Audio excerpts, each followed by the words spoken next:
नमस्कार, आप देख रहे हल्ला बोल। आपके साथ मैं हूं अंजना ओम कश्यप। जी हां, ऑक्सी वॉर की स्थिति देश में आ गई है। ऑक्सीजन आखिर कैसे मिले, देखिए आंकड़े अब देश में कैसे 3.5 लाख के पार तो हो ही चुके हैं। कोरोना के मरने वालों का आंकड़ा पहली बार 3000 के पार हो गया है। ऑक्सीजन की कैसे होगी आपूर्ति, कैसे मरीजों का होगा इलाज, इन सब पर हम करेंगे चर्चा। लेकिन उससे पहले बड़ी खबर के साथ हम शुरुआत कर रहे हैं। इससे पहले कि हम आपको अपनी रिपोर्ट दिखाएं, जरा बता दें कि हाईकोर्ट ने किस तरह से केंद्र सरकार को फटकार लगाई है। पूछा है ऑक्सीजन कब अस्पतालों को दिल्ली में मुहैया कराई जाएगी पर्याप्त मात्रा में। आपको बता दें हाईकोर्ट की तरफ से जो तमाम सवाल पूछे गए हैं उसमें यह खास तौर पर पूछा गया है कि ये किल्लत कैसे दूर करेंगे आप। 480 मीट्रिक टन ऑक्सीजन आखिर कब देगा केंद्र दिल्ली सरकार को, ये सवाल पूछा गया है। पर्याप्त ऑक्सीजन मुहैया कराए केंद्र सरकार, ये निर्देश दिया गया है, हमने मौका दिया, लेकिन नतीजों से हम संतुष्ट नहीं हैं। क्या सैन्य बलों की तैनाती संभव है, ये तमाम सवाल आज पूछे गए हैं हाईकोर्ट की तरफ से केंद्र सरकार से। और केंद्र सरकार से ये सवाल पूछा जा रहा है कि क्या आप पर्याप्त मात्रा में ऑक्सीजन दिलाएंगे। आइए सबसे पहले आपको अपनी ये रिपोर्ट दिखाते हैं। आज हमारे साथ कई ऐसे अस्पतालों के लोग जुड़ेंगे, डॉक्टर्स हॉस्पिटल के, जो लाचार हैं और परिस्थितियों को देखकर जो अपना सिर पीट रहे हैं, जो अपनी आंखों के सामने मरीजों को बदहाल व्यवस्था में देखते हैं। ऑक्सीजन के लिए परिवार वाले उनकी बार बार कहते हैं कि ऑक्सीजन की क्यों किल्लत हो रही है, कमी क्या हो रही है, ऑक्सीजन दीजिए। उनके पास ऑक्सीजन सप्लाई नहीं है, घंटे घंटे के हिसाब से ऑक्सीजन मिल रहा हो। सोचिए उस अस्पताल में डॉक्टर्स की क्या हालत हो रही होगी, मरीजों के साथ क्या हो रहा होगा, क्या बीत रही होगी तीमारदारों पर। हमारी ये रिपोर्ट देश भर की पूरी कहानी आपको बताएगा। केसेस कैसे बेरफ्तार भाग रहे हैं, जबरदस्त रफ्तार से माफ कीजिएगा भाग रहे हैं, और दूसरी तरफ जितनी भी तैयारी हो रही है सब में हम कहीं पीछे छूट जा रहे हैं। ये रिपोर्ट फिर चर्चा की शुरू।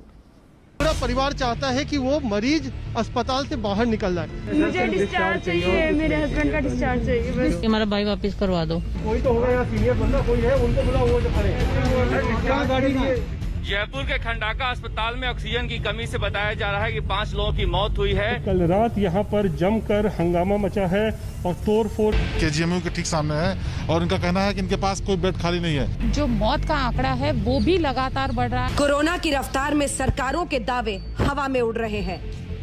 24 घंटे में नए केस 3,60,000 के पार और करीब 3300 लोगों की मौत हो गई है।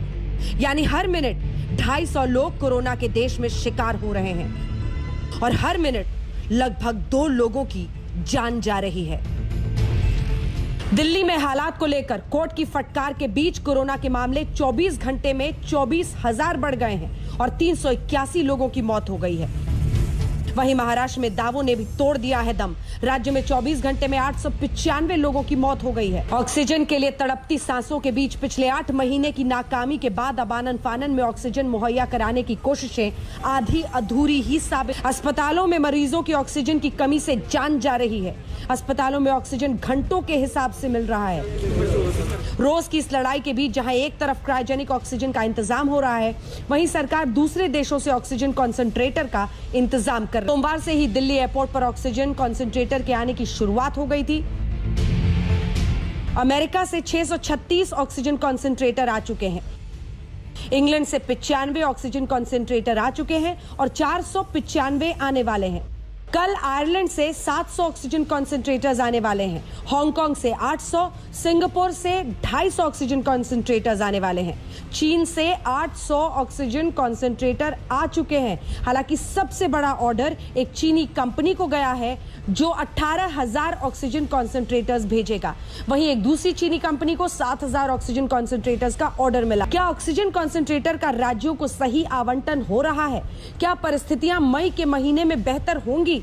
आज प्रधानमंत्री नरेंद्र मोदी ने air chief marshal RKS Bhadauria से कोविड के खिलाफ लड़ने में एयरफोर्स की तैयारियों का भी जायजा लिया। इधर ऑक्सीजन एक्सप्रेस के जरिए भी राजधानी दिल्ली तक ऑक्सीजन पहुंचाने की कवायद शुरू हो चुकी है।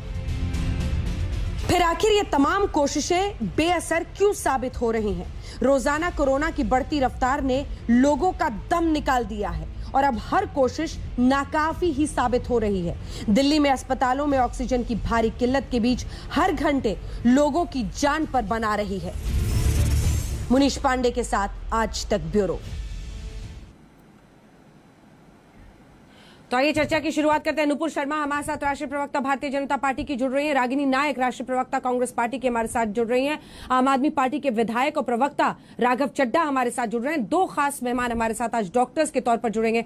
Doctor DS Rana consultant nephrologist और चेयरमैन है बीओएम सरगंगाराम हॉस्पिटल के, वो हमारे साथ जुड़ गए हैं। और डॉक्टर वीके गोयल डायरेक्टर है पंचशील हॉस्पिटल यमुना विहार के, वो हमारे साथ जुड़ गए हैं। मैं चाहती हूं कि इससे पहले कि मैं राजनीतिक मेहमानों के पास जाऊं, हाईकोर्ट ने आज कहा है डॉक्टर वीके गोयल की परिस्थितियां खराब हैं, 480 मीट्रिक टन चाहिए दिल्ली को ऑक्सीजन, आप कब मुहैया कराएंगे? एक के बाद एक हम सुन रहे हैं ऑक्सीजन कॉन्सेंट्रेटर्स, इसी के साथ ऑक्सीजन एक्सप्रेस चलाई जा रही है, लेकिन आपके अस्पताल की क्या हालत है? क्या ऑक्सीजन आपके पास है पर्याप्त मात्रा में कोविड पेशेंट्स के लिए? Doctor Goyal. Director Panchsheel hospital Yamuna Vihar में मेरा 50 बेडेड सेटअप है फॉर द लास्ट 28-29 ईयर्स, और 40 बेड कोविड को डेडिकेटेड है from day 1, and we are working very hard.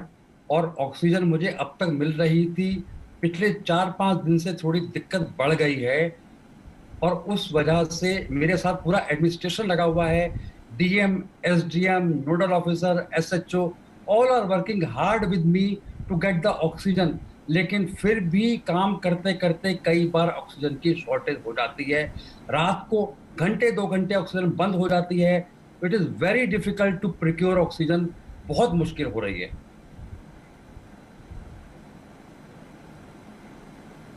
बहुत मुश्किल हो रही है, आप बता रहे हैं ऑक्सीजन के लिए, लेकिन आपने ये आरोप लगाया है कि आपने दिल्ली सरकार से कहा कि ऑक्सीजन दीजिए, तो दिल्ली सरकार ने उल्टा आप ही को कह दिया कि अगर आप इस तरह की बात करेंगे तो क्या आप एक शिकायत कर रहे हैं दिल्ली सरकार से खास तौर पर, क्या है वो शिकायत? ये मैंने कल, मुझे दिक्कत ज्यादा हो गई थी, मेरे वेंडर ने कल मना कर दिया था कि वो दे नहीं पाएगा, तो मैंने दोबारा से सरकार से खटखटाया कि सर वेंडर नहीं दे रहा, कोई इंतजाम करिए। तब उन्होंने मुझे नोटिस इशू करा कि आपको इंतजाम खुद करना है, और 5 बजे तक नहीं करेंगे तो you will be under the penal action. ये उनकी तरफ से कल चिट्ठी मुझे आ गई थी, जिसपे बात आज हो गई है, and they all are with me and helping me. आज उन्होंने मेरे लिए एक्स्ट्रा सिलेंडर्स अरेंज कर दिए हैं। आज 14-15 डीएम मैडम से बात हुई है, अभी दोपहर को जूम मीटिंग हुई है, उसमें डीएम मैडम ने मेरे हॉस्पिटल के लिए 15 सिलेंडर एक्स्ट्रा अरेंज करवाए हैं, जो अभी एसडीएम सीलमपुर मुझे दे रहे हैं। He is on the way to deliver me oxygen cylinders extra. Everybody is giving. कल पता नहीं किस तरीके से वो लेटर इशू हो गया। चलिए ठीक है, आपके अस्पताल की स्थिति बेहतर हुई है डी राणा साहब जी? थोड़ी बेटर हुई है, ठीक है, अच्छी बात है, बहुत अच्छी बात है, और यही रास्ता भी है, इसके अलावा कोई रास्ता नहीं है। लोगों की जिंदगी बचानी है, ये कोई फुटबॉल का खेल नहीं है कि इधर से उधर सिर्फ दोष मरने हैं। जल्दी से डॉक्टर डी राणा आपके पास आते हुए, लगातार आपने आवाज बुलंद की, आपने बताया कि अस्पताल में ऑक्सीजन नहीं मिल रहा है, घंटे घंटे के लिए हम इंतजार करते हैं, अब 3 घंटे का हुआ, अब 4 घंटे का हुआ। पिछले दिनों दावा ये हो रहा है कि ऑक्सीजन एक्सप्रेस, ऑक्सीजन सिलेंडर्स के जरिए, ऑक्सीजन कॉन्सेंट्रेटर्स के जरिए, क्या ये आप लोगों तक पहुंचा है, अस्पतालों तक पहुंचा है? अब मैं इतना कह सकता हूँ कि स्थिति पहले से अच्छी है, एटलीस्ट कल से आज अच्छी है, एटलीस्ट हमें जितनी टोटल सप्लाई है वो मिल रही है। और अब बस एक ही प्रॉब्लम रह गई है कि अनइंटरप्टेड सप्लाई नहीं है। यदि जब कभी पूरी जो दिन की सप्लाई पूरी हो रही है, फिर हमें चाहिए चाहे 6 घंटे बाद दो, चाहे 8 घंटे बाद दो, पर पूरी ख़त्म होने से पहले 1-1.5 घंटे पहले मिलनी चाहिए। तो हमारे प्रतिनिधि आपके साथ जुड़े हुए हैं, एमएलए श्री राघव चड्ढा जी, तो ये हमारे साथ जुड़े हुए हैं, 24 घंटे हेल्प करते रहते हैं हमारी, किसी न किसी तरीके की सप्लाई बना रहे हैं। पर इनसे मैंने एक गुजारिश की है कि इसकी अनइंटरप्टेड सप्लाई होनी चाहिए, नहीं तो हर दिन हमें 12-1 बजे बाद रोज़ मैनुअल वेंटिलेटर चलाने पड़ते हैं। हमारे हॉस्पिटल में सबसे ज़्यादा वेंटिलेटर हैं इस वक्त, मतलब प्राइवेट हॉस्पिटल में, तो इतने वेंटिलेटर के लिए एक रिजर्वायर होना चाहिए। इसको सरकार को जब एक जी राणा साहब ये अभी ऑफ ठीक है, अचानक अभी मैं आपसे पूछूं तो आपके अस्पताल के पास अभी कितने घंटे का ऑक्सीजन है? अभी हमारे पास 4-5 घंटे का ऑक्सीजन है। हमें मतलब रफली 10-11 बजे 4 घंटे का, तो इसलिए गुजारिश है कि उससे पहले ही ऑक्सीजन दे दें हमें।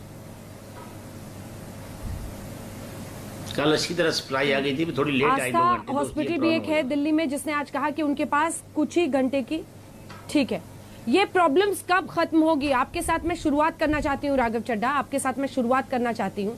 ये प्रॉब्लम्स कब खत्म होंगी और कब हम उम्मीद करें कि ये जो बताया जा रहा है कि झारखंड से सिलेंडर्स मंगाए जा रहे हैं, ऑक्सीजन कॉन्सेंट्रेटर्स इतने आ गए हैं, क्रायोजेनिक ऑक्सीजन का इस्तेमाल हो रहा है, ये सब कब कंट्रोल में दिल्ली में आएगा? क्योंकि सबसे ज्यादा ऑक्सीजन की कमी से तबाही दिल्ली में मच रही है।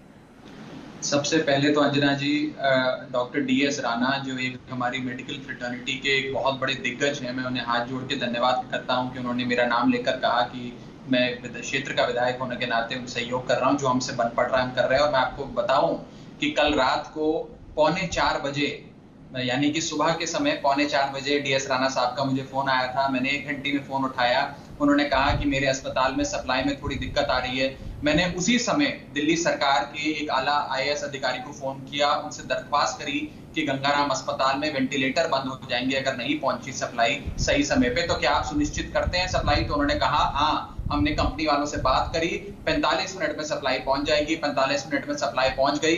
तो इतनी वॉर फुटिंग पे हम सब, सरकार, लोकल विधायक और DS राणा साहब जैसे बड़े हमारे मेडिकल फ्रेटर्निटी के आइकॉन साथ मिलकर काम कर रहे हैं। ये आपको बताएंगे, हमने सुबह 4 बजे भी इनसे बात करी, 24 घंटे हम इनके संपर्क में हैं। मैं बस इतना कहना चाहूंगा आपको अंजना जी, बिना किसी राजनीति करे और ना ही ऑक्सीजन की प्रॉब्लम को एक दिल्ली के चश्मे से देखते हुए इतना कहना चाहूंगा कि स्थिति बेहतर हुई है। ये कहना कि स्थिति बेहतर नहीं हुई है, ये कतई भी सही नहीं होगा।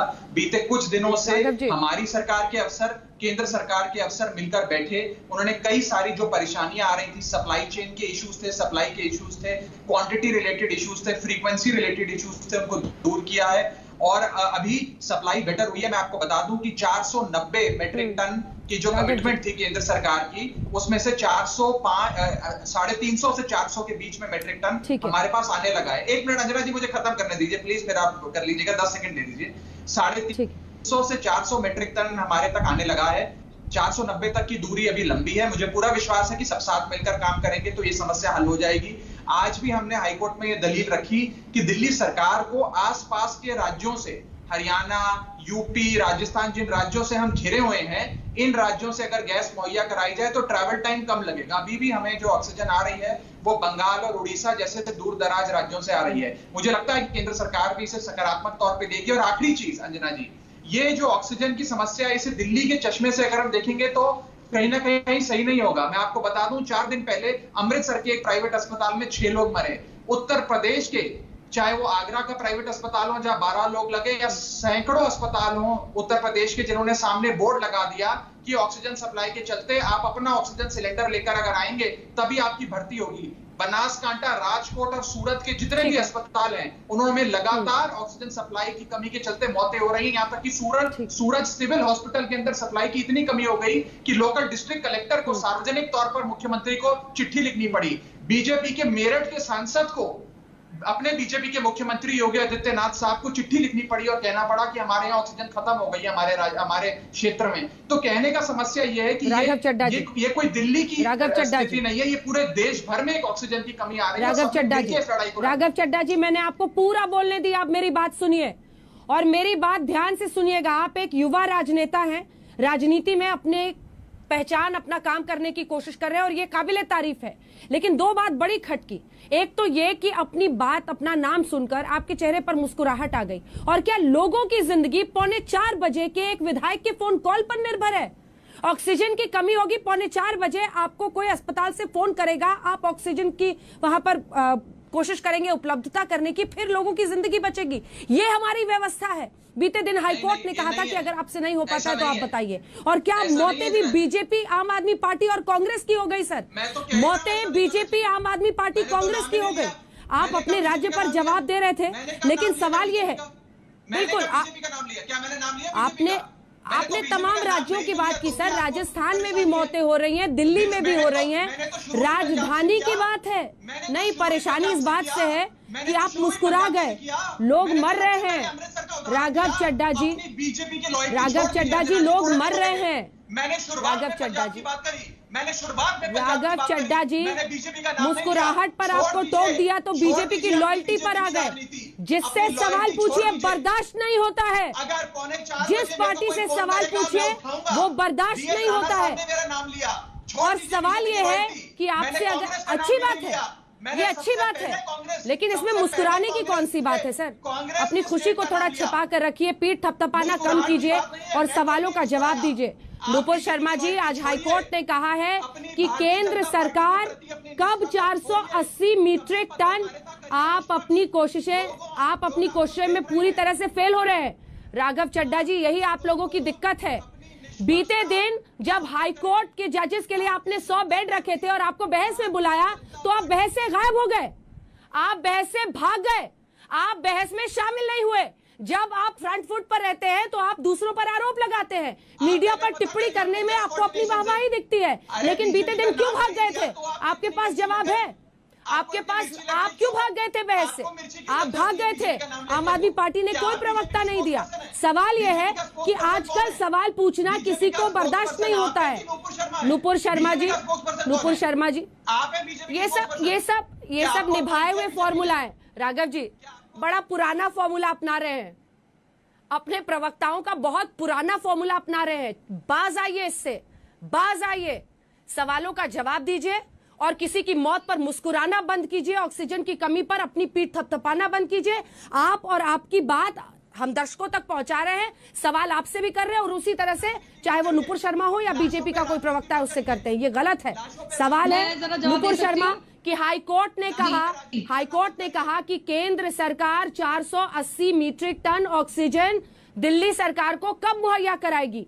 क्या जानबूझकर दिल्ली के साथ गलत व्यवहार हो रहा है जिसकी भरपाई दिल्ली की जनता कर रही है? अस्पतालों की हालत देखिए, एक second, oxygen concentrator, oxygen express, लेकिन कहां है ये अस्पतालों में क्यों नहीं पहुंच रहा है? क्यों 2 घंटे 4 घंटे के ऑक्सीजन पर यहां काम कर रहे हैं अस्पताल?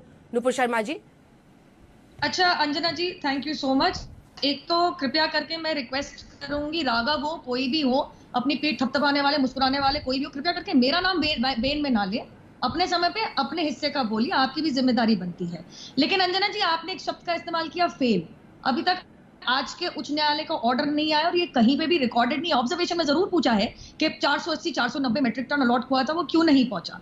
जरा अब इसी क्योंकि श्रेणी में हम बात कर रहे हैं, जरा मैं आप हाई कोर्ट के, दिल्ली उच्च न्यायालय के ऑब्जर्वेशन आगे पढ़ना चाहूंगी। इसके बाद उच्च न्यायालय कहता है 26 तारीख को ये पीयूष गोयल जी जो ज्वाइंट सेक्रेटरी है मिनिस्ट्री ऑफ होम अफेयर्स के, गृह मंत्रालय के, उन्होंने बताया 26 तारीख को 500 प्लस मेट्रिक टन अलॉट हो गया था, 408 उठा लिया गया है दिल्ली सरकार द्वारा। इस पे कोर्ट ने पूछा कि एलोकेशन आपने की है, लेकिन फुलफिल तो हो नहीं रहा। तो इसके बाद जो भी इंफॉर्मेशन उनको दी तो सीधा आपको बता दूं तो उच्च न्यायालय ने बोला है, क्या कहीं पे प्रदेशों से, राज्य सरकारों से ऑप्टिमल यूटिलाइजेशन ऑफ टैंकर्स नहीं हो पा रहा क्या? उसके बाद मेरी आगे बात सुनिए। आज उच्च न्यायालय ने आपसे पूछा है, कंप्लीट होने दीजिए। नहीं, अभी जिस ब्रेकिंग न्यूज के साथ मैंने बुलेटिन की शुरुआत की थी, नहीं नुपुर जी, एक सेकंड प्लीज। देखिए, यही होता है ना नुपुर जी, आज हाईकोर्ट ने आपसे पूछा है, हाईकोर्ट ने पूछा है केंद्र सरकार 480 मीट्रिक टन क्यों नहीं दे रही दिल्ली को, इस पर जवाब दीजिए ना। नहीं, मैं उसके आगे का पढ़ रही हूँ, जहां से आपने न्यूज ब्रेक करी है उसके आगे तो सुन लीजिए कि कोर्ट क्या कह रहा है। ऐसा थोड़ी ना कि कोर्ट की एक लाइन मानेंगे दूसरी नहीं मानेंगे। कोर्ट जो कहता है वो टोटलिटी में मानना पड़ता है Anjana ji. You can be selective about the judiciary. आप गिन चुन के कोर्ट कचहरी की बात नहीं मान सकते, जो जज कहते हैं पूरा सुनना पड़ता है। जज आगे क्या कहते हैं? जज साहब कहते हैं कि 480-490 मेट्रिक टन क्यों नहीं आया। Why should you be averse to being looked at by an amicus? तो इसके बाद मिस दावरा कहती है, yes we have a very open mind। इसके बाद कोर्ट ये भी कहते हैं, ऐसा है क्या कि ऑप्टिमल यूटिलाइजेशन नहीं कर पा रहा है टैंकर्स की? तो हमारे एएसजी मिस्टर चेतन शर्मा जी ने कहा कि नहीं, टैंकर्स की कमी जरूरी है। आगे सुनिए, नहीं आप पूरी बात सुनिएगा, आगे सुनिए। कोर्ट ये भी कह रहा है कि किस तरीके से इसको बेस्ट कर सकते हैं। नहीं, ये सब सुनाते रहिए नुपुर जी, मैं तो सिर्फ ये पूछ रही हूँ, नुपुर जी, मैं तो सिर्फ ये पूछ रही हूँ अस्पतालों में ऑक्सीजन क्यों नहीं है, ये आप बता दें, राघव चड्डा बता दें, और उसके बाद रागिनी नायक के भी पास जाऊंगी। रागिनी नायक के अलग अलग राज्य है, राजस्थान है, पंजाब है, लेकिन दिल्ली पर तो आप दोनों से सवाल पूछेंगे ना भाई। दिल्ली पर अस्पताल, अंजना जी मेरी नहीं, आप बीच में बोलने की बात नहीं है। सवाल यह है कि कहां पर प्रॉब्लम है, आप वही बता दीजिए। क्यों 4-4 घंटे का ऑक्सीजन है अस्पतालों के पास?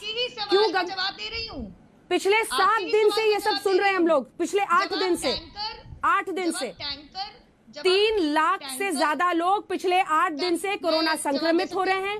3000 से ज्यादा लोगों की बीते दिन मौत हो गई है। बोलिए अंजना जी, मैं जरा 3 पॉइंट्स में जवाब दे दूं।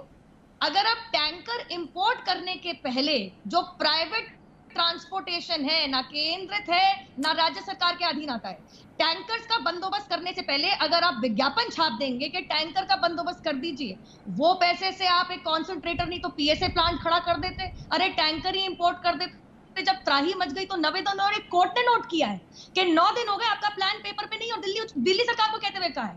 कल की अगर मैं आपको कोर्ट का ऑर्डर का पैरा नंबर 2 पढ़वा दूं तो ये it appears that the Delhi government seems to be holding large stocks of liquid oxygen but not supplying the same to hospitals.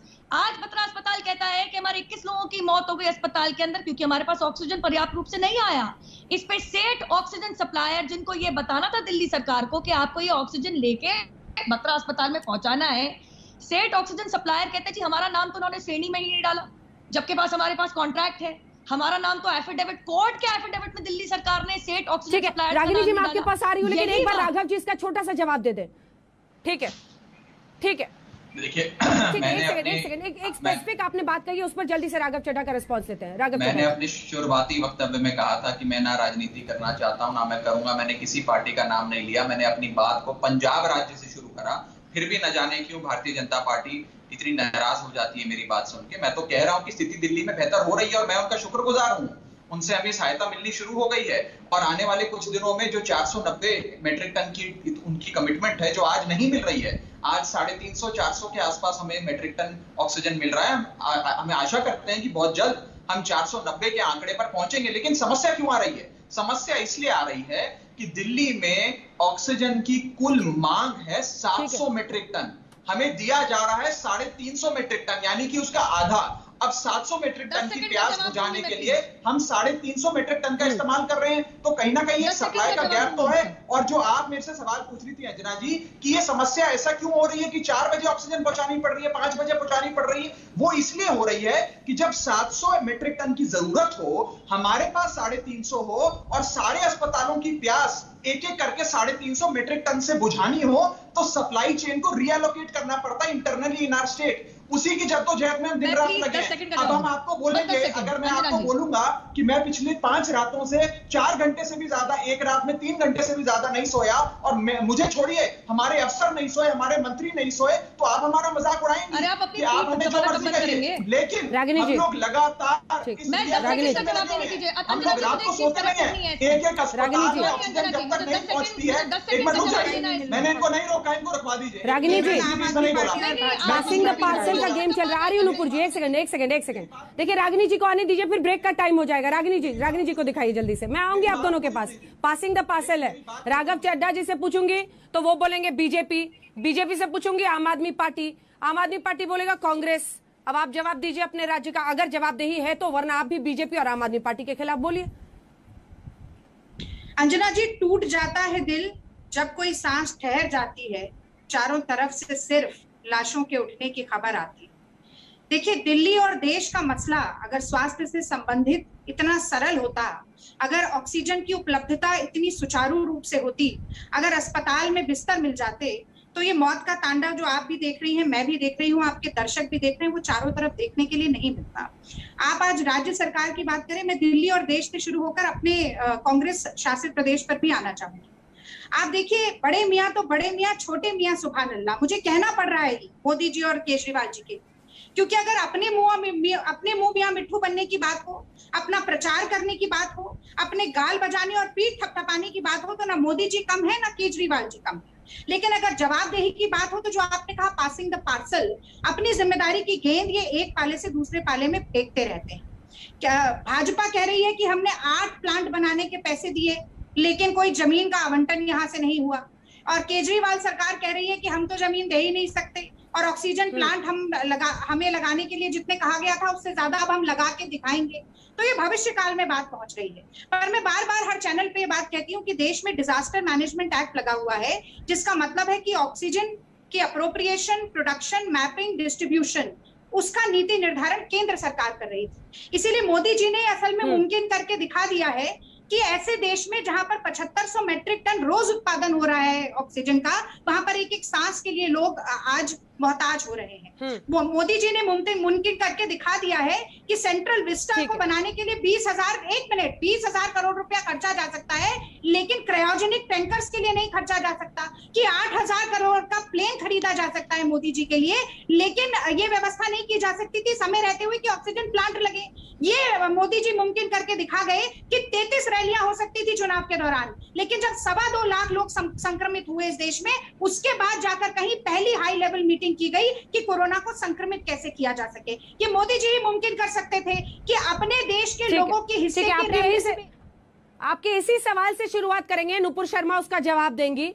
देखिए, सवाल तो था एक ऐसे केंद्रीय नेतृत्व का ना नुपुर जी, जहां पर ऐसी आपात परिस्थितियों के लिए तो सरकारें होती हैं, लेकिन आखिर क्यों 8 दिन से 3 लाख से ज्यादा, 3.5 लाख से ज्यादा केसेस हो रहे हैं। आज 3,3300 लोगों की मौत हुई है। आज सवाल यह है कि आंकड़ा बढ़ता जा रहा है। ऑक्सीजन की किल्लत का सामना आज भी अस्पतालों में लोग कर रहे हैं, घंटे घंटे के हिसाब से ऑक्सीजन मिल रहा है, इसी पर सांस टिकी है। तो आइए फिर से चर्चा की शुरुआत करते हैं। पूरी परिस्थितियां ऑक्सीजन को लेकर अस्पतालों में अभी भी दिल्ली में ऐसी ही है, जहां 4 घंटे का ऑक्सीजन, कुछ घंटों का ऑक्सीजन ऐसा बचा हुआ है। पिछले कई दिनों से आपने टीवी पर लगातार ये बहस देखी होगी, आपने बेबसी की वो तस्वीरें अस्पतालों के बाहर देखी होंगी। आज सवाल इसीलिए पूछा जा रहा है, ये सही है कि चाहे वो राजस्थान हो, जहां पर सबसे ज्यादा पिछले 24 घंटे में अभी तक की मौतें हुई हैं, राजस्थान में ज्यादा हुई है, उत्तर प्रदेश में हालात दिन ब दिन कई शहरों में खराब हो रहे हैं, लेकिन दिल्ली में, मुंबई में ये जो परिस्थिति बनी है, और खास तौर पर दिल्ली में कई अस्पतालों में घंटों के हिसाब से ऑक्सीजन की उपलब्धता को लेकर अब परिस्थिति यह है कि आम आदमी पूछ रहा है कि क्या पिछले 10 दिनों से ये हालात बनते हुए देखने के बावजूद सरकारों ने अभी तक कुछ क्यों नहीं किया है। रोज सुनते हैं ऑक्सीजन कॉन्सेंट्रेटर्स आ रहे हैं, सिलेंडर्स यहां से आ रहे हैं, लेकिन अभी भी घंटे घंटे के हिसाब से अगर ऑक्सीजन मिल रहा है तो किसकी जवाबदेही और जिम्मेदारी है, यही समझने की कोशिश कर रहे हैं। आम आदमी पार्टी, बीजेपी, कांग्रेस सब एक दूसरे पर दोष मढ़ रहे हैं। आप तय कीजिए कि आपको किसकी बात में ईमानदारी दिखती है। नुपुर शर्मा जी, मैं आपके पास वापस आना चाहती हूं। मुझे पता है आपके पास पूरा खाका है कि आम आदमी पार्टी कहां कहां फेल हुई, हाईकोर्ट ने कहां कहां पर उनको फटकार लगाई, लेकिन सवाल यह है कि क्या ऑक्सीजन की इस किल्लत को सेकेंड वेव में, जिसको कहा जाता है फॉरवर्ड प्लानिंग, जिसको कहा जाता है कि आपने क्या उसको असेस किया सिचुएशन को, उसमें एक बहुत बड़ी चूक हुई है, जिसकी वजह से आज अस्पतालों में ये हालात बने हुए हैं। और अब जाकर जब आग लगी है तो कुआं खोदा जा रहा है और हम सिलेंडर्स मंगाने की कोशिश कर रहे हैं और वो ट्रांसपोर्टेशन में इतना टाइम लग रहा है। मैं दोनों राघव जी और रागिनी जी की बात का जवाब देना चाहूंगी। प्लीज अंजना जी, मुझे आप प्लीज 30 सेकंड्स तो देंगी कम से कम। सबसे पहले राघव जी, अगर ऑक्सीजन इतनी ही मुश्किल है, अगर आपको इतनी किल्लत हो रही है, जबकि कल ऑर्डर में नोट किया है दिल्ली उच्च न्यायालय के पर्याप्त ऑक्सीजन आपको एलोकेट हो चुकी है, तो विज्ञापन देने की जगह जैसे प्राइवेट प्लेयर्स इंपोर्ट कर रहे हैं, आप भी इंपोर्ट कर सकते हैं। रही बात पीएसए प्लांट्स की, आपने सवाल पूछा अंजना जी कि हमने प्री प्लानिंग क्यों नहीं करी। दिसंबर से हर प्रदेश में चिट्ठी और हर हफ्ते में 2 बारी कि भैया आपकी सेकंड वेव के लिए क्या प्रिपेयर्डनेस है, आप लोगों की क्या कॉम्पिटेंस है, क्योंकि अब डिसेंट्रलाइज हो चुका है जब से अनलॉक की प्रतिक्रिया शुरू हुई जून जुलाई 2020 के साथ। तो अब आपने क्या क्या तय कर लिया। और रागिनी जी ने कहा कि जी नहीं, ये तो साइट तो हम दे नहीं सकते। देखिए, जो 8 पीएसए प्लांट जो दिल्ली में आए थे, वो 8 दिल्ली सरकारी अस्पताल में आए थे। सिर्फ बुरारी अस्पताल के प्लांट को मंजूरी दी गई थी, वो मंजूरी तो दिल्ली सरकार देगी, क्योंकि प्लांट तो दिल्ली सरकारी अस्पताल में बनना था। अब मैं जरा रागिनी जी की बात पे आना चाहूंगी। प्लीज मेरे को बात कंप्लीट करने दीजिए राघव जी, बीच में मत उतारिए। अब रागिनी जी मुझे बता दीजिएगा, उनको पूरी करने दीजिए, बात पूरी करने दीजिए राघव जी। तमिलनाडु में पुशअप करने से, मार्शल आर्ट करने से और किसान महापंचायत में प्रियंका वाड्रा जी के हर हफ्ते एक रैली करने से क्या कोरोना पैंडेमिक मर जाता? महाराष्ट्र में 1.5 लाख रुपए के इंजेक्शन बिक रहे हैं, उस कालाबाजारी पे रोक न लगाने से क्या? प्लीज रागिनी जी, हाँ, तो आप मेरी बात तो सुन लीजिए ना, बीच में क्यों बोल रही है, ताकि मेरे मार ना जाए। पूरा कर लेंगे। 1.5 लाख रुपए का इंजेक्शन, 1.5 लाख रुपए का इंजेक्शन, तो भी उससे जो महाराष्ट्र, क्योंकि केवल बातें ही हैं आपके पास, कुछ और है नहीं। आपके पास बताइए क्या मदद हो रही है, ये बताइए। ट्वीट ही है आपके पास, तो ट्वीट ही है सिर्फ। आपके पास तो सवाल ट्विटर के, आपके तो बात भी नहीं है ना, प्रॉब्लम तो ये ट्वीट में भी मदद ही कर रहे हैं लोगों की। आप क्या कर रही हैं अंजना जी? मैं कितने संघियों ने जाकर ऑक्सीजन सिलेंडर अंजना जी तरीका नहीं है, ट्वीट करके दिखा दीजिए। अंजना जी तरीका नहीं, मैं कितने संघियों ने बांटे हैं बताइए।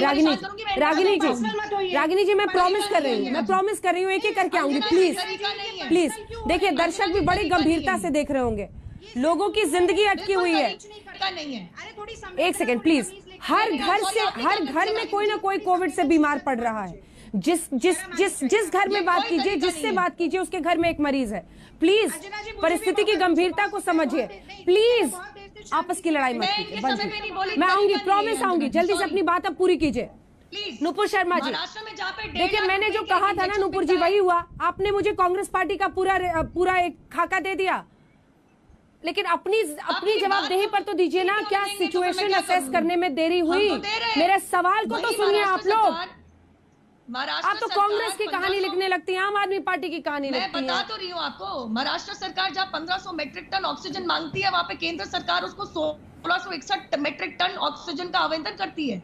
वो चीज आपको रागिनी जी नहीं बताएंगी।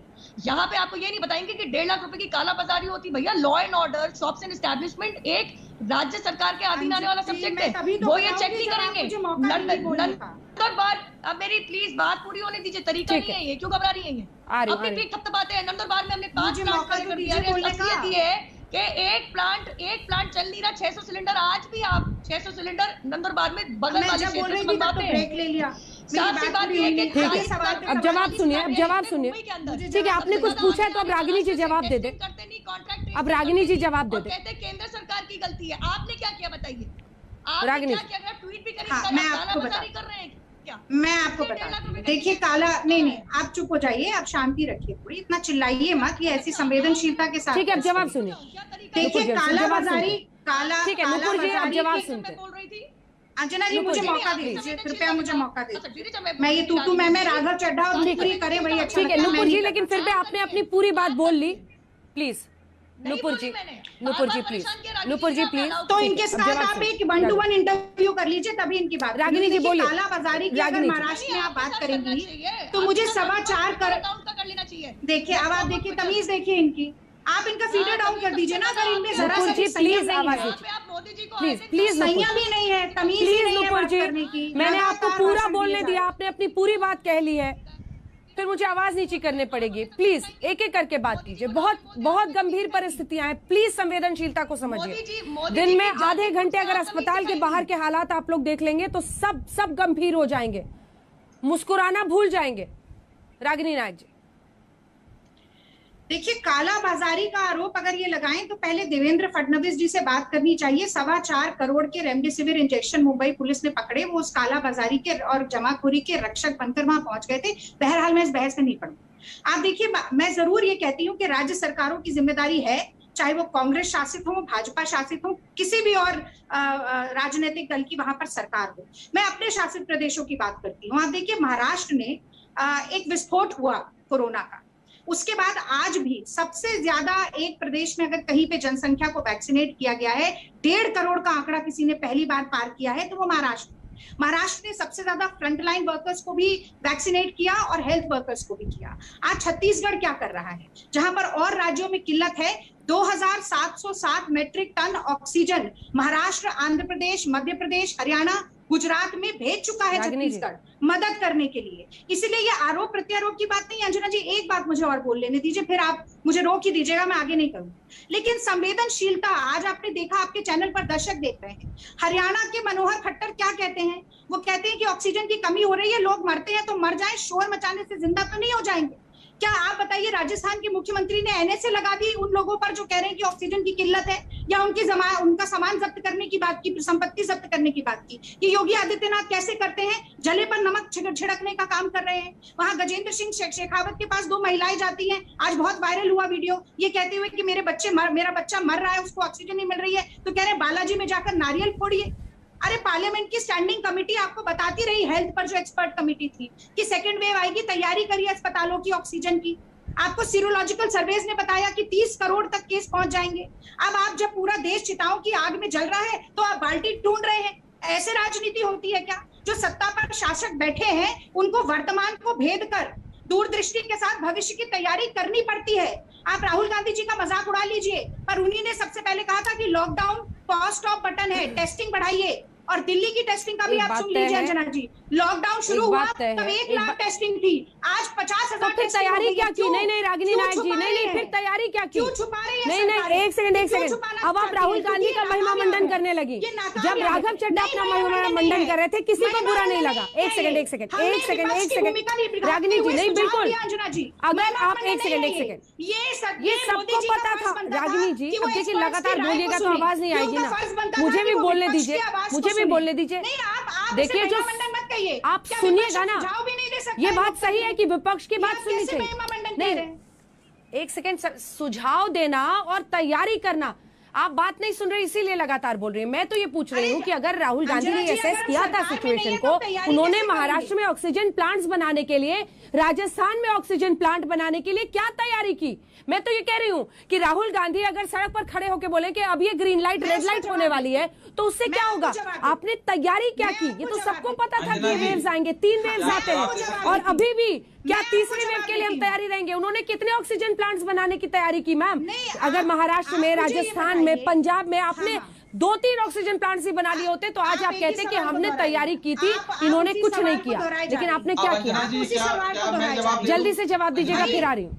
पैसों का आवंटन आ रही हूँ राघव जी, आ रही हूँ, जल्दी से बोल दीजिए। जल्दी से देने का काम राज्य सरकार करेगी। क्या केंद्र सरकार ने राज्य सरकारों को पिछले 1 साल से विश्वास में लेकर ऑक्सीजन प्लांट को लगाने की बात की? पैसा केंद्र सरकार को देना था, क्या एक भी मीटिंग की? हाँ ठीक है, केंद्र की मुझे लगता है आप नहीं सुनिए, केंद्र की गलती थी, बनाने का काम कर रही हैं। आप ये कह रही हैं कि अगर विपक्ष, अगर राहुल गांधी सुझाव दे रहे हैं, मैं बता रही हूँ कि सुझाव महिमा मंडन है। आप कमाल की बात करिए, लोकतंत्र कैसे चलता है? समन्वय संवाद से चलता है ना। सरकारें हैं, अगर संवाद ही नहीं करोगे, आपकी सरकारें हैं रागिनी जी, जहाँ सरकारें, रागिनी जी आपकी सरकारें हैं राज्यों में, सबको पहल करनी है और किसी एक की नहीं, सबकी जिम्मेदारी होगी। जल्दी से राघव जी कंक्लूडिंग रिमार्क। अब इनका फेडर डाउन कर दीजिए, इनका फेडर डाउन कर दीजिए, पहले इनका फेडर डाउन कर दीजिए राघव जी, इनका फेडर डाउन कर दीजिए। हाई कोर्ट ने क्यों कहा है? आप लोग चैनल चला लीजिए अपना, अब आप लोग चैनल ही चला लीजिए। कभी फेडर डाउन करवाते हैं, किसी का फेडर अप करवाते हैं, अपना चैनल चला लीजिए। आप लोग जल्दी से, ब्रेक का टाइम हो रहा है राघव जी, जल्दी से। हाईकोर्ट ने कहा है दिल्ली सरकार पर भरोसा नहीं है, दिल्ली सरकार पर भरोसा नहीं है, हाईकोर्ट ऐसा कह रहा है। ये क्या ये आईने में देखने का वक्त है? हाँ, अब ऐसा है कि पहले तो मैं क्या ये आईने में देखने का वक्त है? उन सभी जिम्मेदार लोगों से जो हमसे सवाल पूछ रहे हैं, हम क्या काम कर रहे हैं, कितनी मेहनत कर रहे हैं, आपको बताऊंगा तो आपको शायद अच्छा नहीं लगेगा, आपको बुरा लगेगा, आप हम पर चिल्लाएंगी, बरसेंगी, न जाने नाना प्रकार की चीजें हमें कहेंगी। लेकिन मैं बता दूं, वो लोग जिन्हें 2014 में और 2019 में 7 सांसद देकर दिल्ली से मोदी जी की झोली में डाला था भाजपा के सांसद, वो नजर आते हैं दिल्ली में आपको? नगर निगम के भाजपा के पार्षद नजर आते हैं?